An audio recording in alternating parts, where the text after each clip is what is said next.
Okay, let me tell you this, okay? I've been going through the ruts. Every time I try to record something, I can't freaking record it. Um, Something happens, my phone dies. It's like craziness. Like, what is really going on? I know God has been trying to prepare me to bless me for things, but I've been trying to make room for it. You got to make room for things that you want. Um, and things that you need, because you'll have a space. Oh, my dog's pooping. Okay. You'll have a space to want or desire to want certain things. But if you don't make room for it, it's not going to be, it's not going to stay, or you're not going to get it and be able to, you won't be able to get it and enjoy it, you know. Um, Say, for instance, I wanted a nicer home. So the first thing I started working on, which I thought I needed to work on, was my credit score and things like that.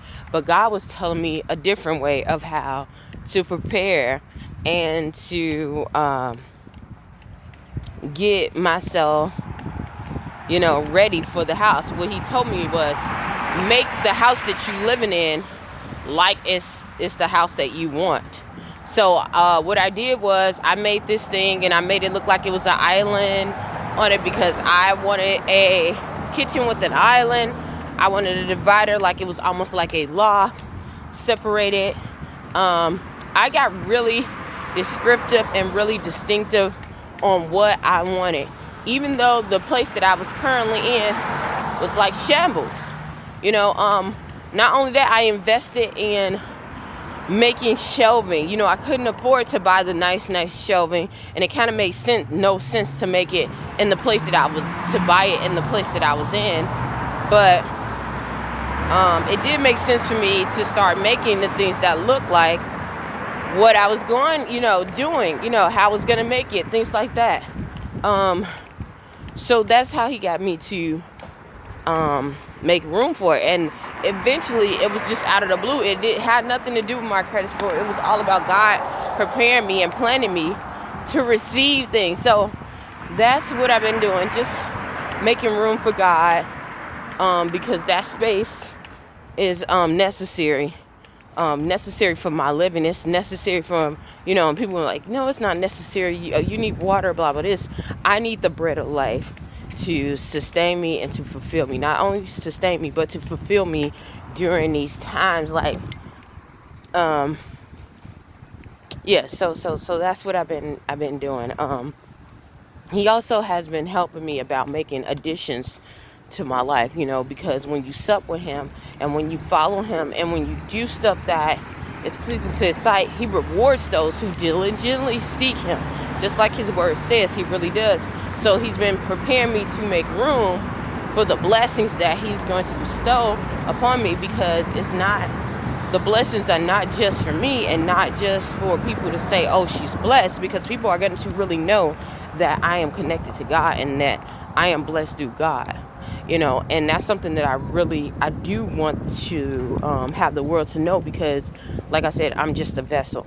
And when you understand that God doesn't have a respect of person, then that can give someone hope to say, hey, I need to try this person, this God that you're talking about, Jesus, because through all, you went through, you were just like me or even worse, and He carried you out and brought you on top. So I know, this ain't no joke. Let me try it and see for myself. And that's basically what I want to do. Come on, Lulu. Okay. Go. So, anywho, so that's what He's been preparing me for. Through that, He also showed me like some things that I need to be repentant of, forgiving others who have wronged me. Lately, when you walk with God, you start noticing people who come out and attack you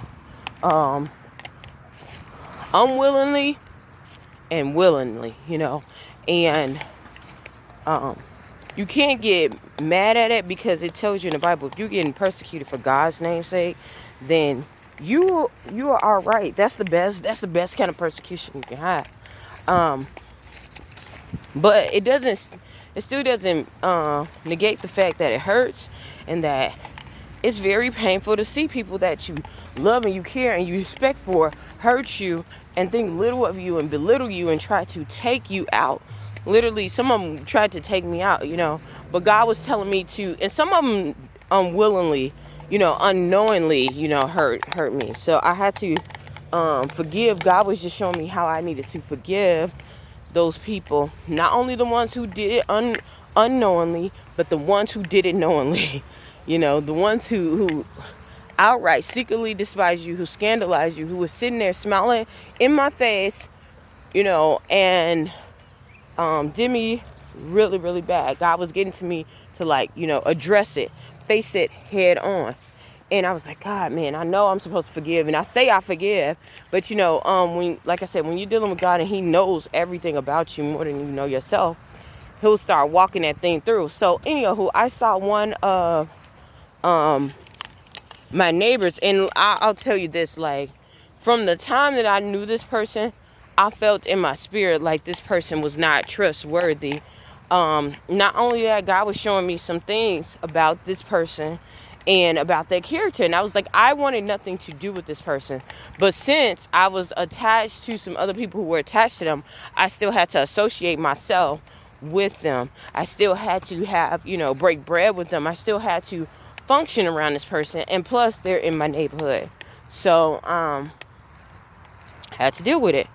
So, anyhow, this person became snippy, belligerent, just everything that I thought that this person was going to do, and the things that they were saying about other people, saying about me, or crazy. It was just like that, and I was like, and then what happened was when that person got turned on by one of their, comrades who were, going in at me. They wanted me to jump in and be okay, and now we're buddy because we both don't like the same person, or we're both having arguments with the same person, because it's not like I don't like that other person.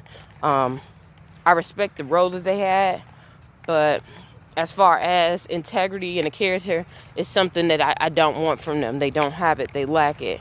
According to my standards. Some people have different standards, but according to my standards, which I'm striving for to be better with myself and be closer to God and to do things righteously, I knew that wasn't in their game plan. Not only that, they didn't even believe in the same belief system. So it's only certain so far you can go with people who are like that and didn't believe in their own belief system. They didn't even follow their own belief system.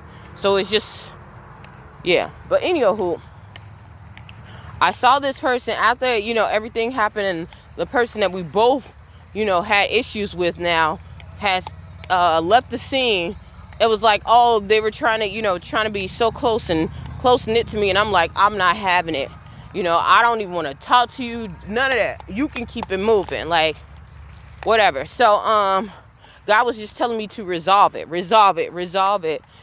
and when he was telling me to resolve it, it didn't mean that I needed to be buddy with them, not at all, but to be okay with speaking to them, being okay with saying hi, bye, how you doing, because I would literally cringe my teeth when I come across this individual. So anyhow, today I went, and I know a lot of people been going through, how when you deal with people who are just downright dirty dogs, you get up and you see what they're doing, and then you're like, okay, I don't want to have nothing to do with it. And they come with so much negativity. It makes your heart flutter. It makes, feels like you have angina or something, like your heart squeezes. You just have an uneasy feeling about them. You want to vomit. Your stomach feels gross, That's what I was dealing with her, So, like I said, God was telling me to deal with it, to release it, because this is going to hinder me from what he was dropping into my spirit, what he was dropping into my soul and things like that. So I was like, okay, I'm going to deal with it, eventually, but I'm not going to try to make, an emphasis on dealing with it. And God was sending me an urgency. See, when God says something and he wants it to be done, it's going to happen, whether you want it or not. And if you don't do it, it's going to keep repeating. So anyhow, I get up and I'm going to walk my dog. So as I'm walking my dog, I lock myself out.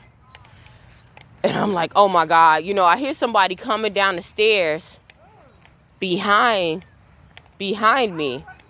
And I'm like, well, eventually they will let the door open. They will let me in. So I go downstairs. I'm like, I went outside. I'm like, dang, I left my pass key. So, anyhow, I go and I'm trying to get back in. The person turns around and goes the other way. And I'm like, oh, here we go again. I do stay in a building where, we don't want to talk about it, but the things that are happening in the world today is something that I face every day in my building a lot. But I like my building because it does what it needs to do for me right now. Do I like every person in it or everything about the building? No, but it does what it needs to do. I like the scenery inside. So I'm gonna leave it like that. So the person turned around or whatever. So I'm like, oh shoot, I need to go I need to go ring the buzzer. So as I'm going in, I see her, and she comes out, and I'm like, oh God, great. So I'm like, can you open the door? She's like, what's the password? Knowing doggone well I don't really fancy her. I've made it very clear, because when we talk, I say hi, bye. We don't have long conversations. I get up and I leave. I don't try to have any, like I said, I don't try to have any type of conversation. And it doesn't need to be that way. But like I said, I couldn't even go around her without leaving without a sense of attitude, And people who have control over your emotions have control over you.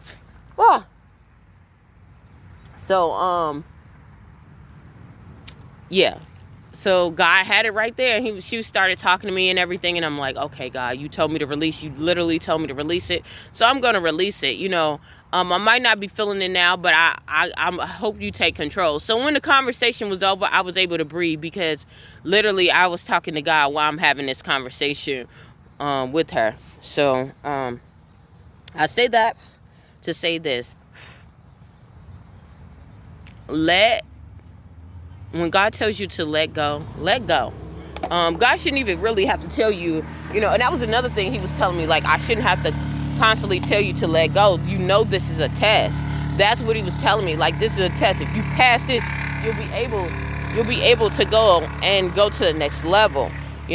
Pass the test. I need you to pass the test. I need you to overcome the spirits that are attacking you, because it is a spirit. That spirit of anger, that spirit of resentment, that spirit of unforgiveness, bitterness, it'll start seeping down, and then you have that whole gang coming back at you again. And God's like, I pulled you out of so much. Look back at how much I pulled you out. You have nothing to be angry about, nothing to be regretful of, nothing. If anything, you should be counted on joy, because these people were assassinating your name and attacking you, and you're able to stand. Not only are you able to stand, you're able to be prosperous in spite of the things that they're doing to you. So why do you need to go and hold anger and resentment for anyone? Who has the power of life and death? I do, not them. Not them. So that's what God kind of got me to realize in that moment. Like, okay, I forgive them, and they're human. Maybe one day they'll come and ask for forgiveness, but I'm not gonna sit there and wait for it either. That was one of the things that I just felt like so shocking about when I went and had this whole journey. And I understand now that God was getting me to realize, like, these people, okay, I knew that they were going to turn on you. I knew that this stuff was going to happen. But you got to count it on joy, because I'm separating you, and you still have your life, and you're still being grateful and humble and seeking my face. And I'm training you into the person that you need to be in order to fulfill your assignment, in the earth. You're not in control. You're not in control of anything that anyone says to you, or how they treat you, or anything. So don't take those things personally. Don't take those things personally unless you're taking it as a personal growth experience. Take it as an experience to get better, to get wiser, to get more understanding, and to be the best person that you can be. Another thing that he was showing me, he was, spokes everywhere. Another thing he was showing me was like, all of the things that, all of the blessings that he showed me, that he gave me. And I know people are like, okay, well, you shouldn't be bragging on blessings. I'm going to talk about the blessings that God gave me, because it is a testimony to someone else to let them know. And when I say blessings, I mean he kept my soul, he kept my life. When, about his word saying, if you help the poor and, in your time of need, you will be saved. People will help you. That's the same thing. You will get help in your time. I saw that for myself. I saw some of the generational help, because of some of the things that I was not even knowledge in.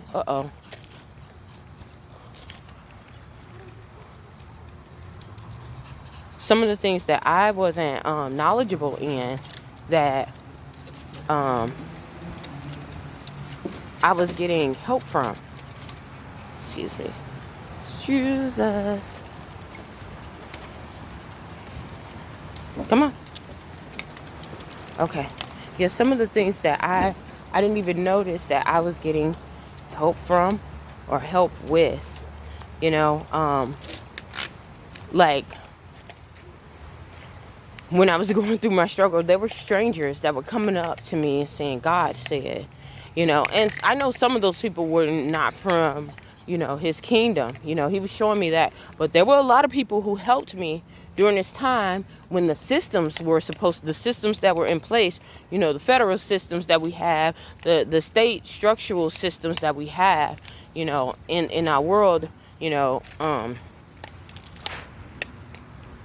they were supposed to help, but somehow I slipped through the cracks to the point where they could not help me. And I know that was nobody but God, and God showing me that I'm in control.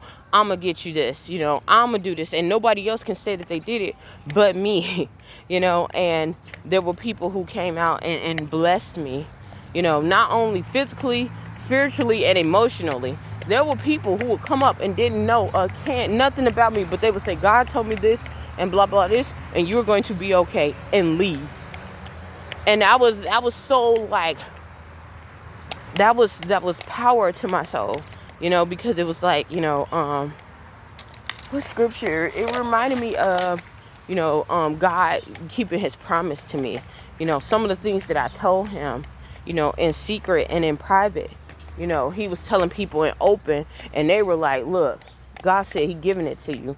He giving it to you, Now I would say this, a lot of people, talk about, we're in the last days, and I really do believe we are in the last days. And, it's nothing to be fearful, even though you feel some kind of sense of fear, because you know what not to expect, but you have a glimpse, when you're with God, he warns his prophets before anybody else. So if you're with God, you already seen, a lot of people are coming out and confessing things. But there are some people who actually wanted to be in this time. Me, most importantly, I prayed on being, and I'm gonna say this because I'm proud about what I'm saying. Not to exalt myself, but I know the power of God, and I know that God will be with me during this time. I prayed to be here in this time, in this time frame. If you look at certain things in my life, I knew that I was supposed to be here during this time age. So that was another thing that God was showing me, look, you remember the promise, you remember the vow that you made to me, and the things that you said, with a willingly heart. It was a willing, open heart. I was very sincere as to what I was saying, and I was like, God, please give me the strength to accept that, God will make it happen. He knows what's really inside of you. So and then he was showing me everything that I went through was preparation for what is to come,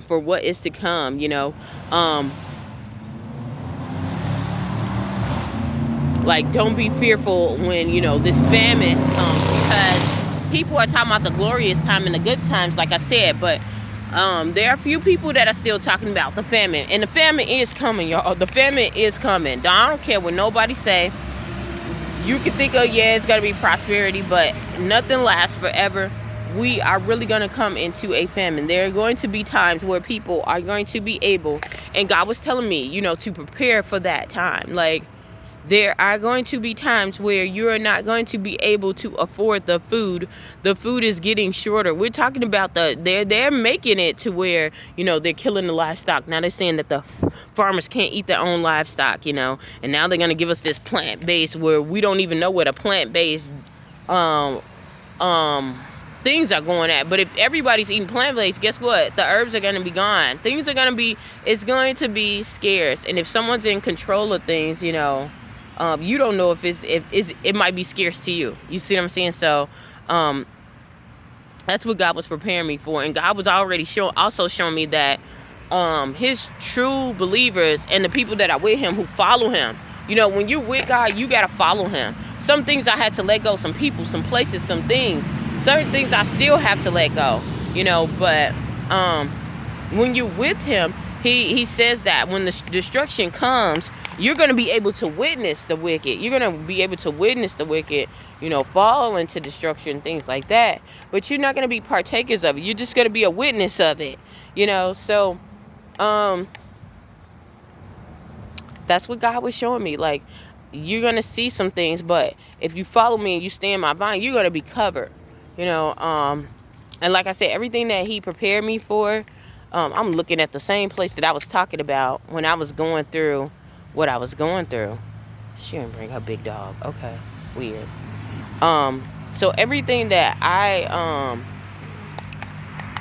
everything that, like I said, that I went through, and God was protecting me during that time. There were people who were going through the same things, who were believers and who were non-believers alike, who could see the power and the presence of God over my life.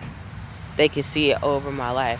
And that was the thing that he was reminding me, like, I'm in control. It might look like, this is happening. It might look like that is happening, but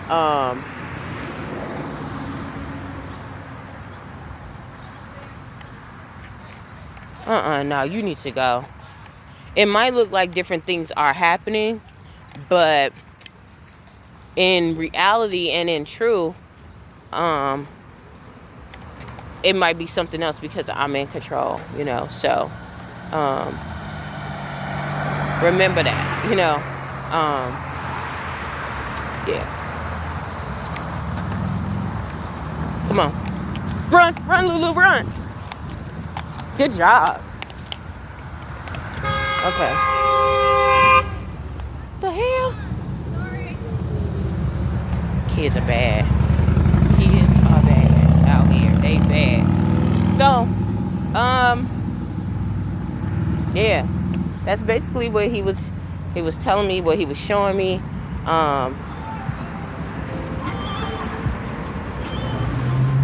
And what to be mindful of. So, I know a lot of other people are coming out and speaking about, the things that God has been telling them and to warn, That's why I was like, I needed to open my mouth and not voice my opinion, but tell what he told me and the things that are coming to pass. Because we really are, people are going through everyday life. Okay, all right. We are living in the last days.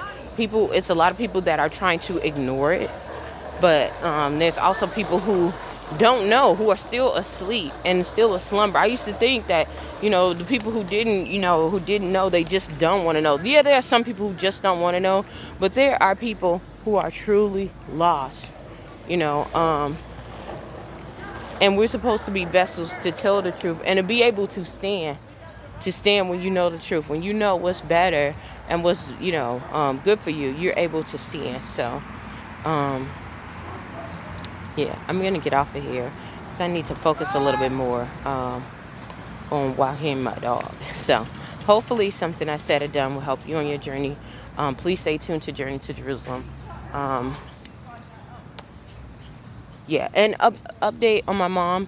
She's doing better. I haven't really heard from her. She's talking to my aunt through her communications, but she's been fine so far. So, yeah, still pray for us and keep us lifted up. Bye.